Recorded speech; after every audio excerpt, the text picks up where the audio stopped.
ৰঘুপতি আহি গ'লে।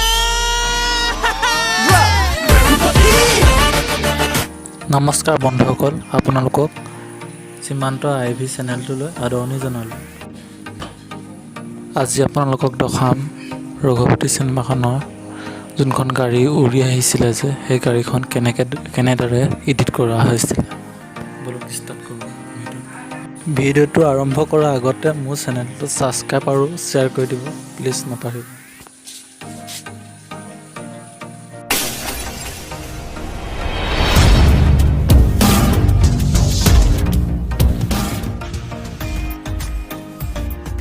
ভিডিঅ'টো আৰম্ভণিতে এখন গাড়ী এনেদৰে উৰি আহিছিলে মানুহৰ মাজলৈ। এই গাড়ীখন কেনেদৰে উৰি আহিছিলে চাওঁ ব'লো। প্ৰথমতে কাইনমাষ্টাৰ এপটো অ'পেন কৰিব লাগিব।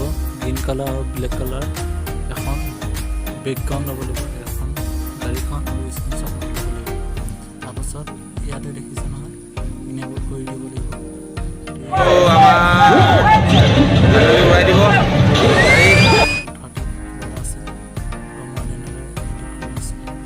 আৰু তেনেকৈ চব এডিট কৰিছিল।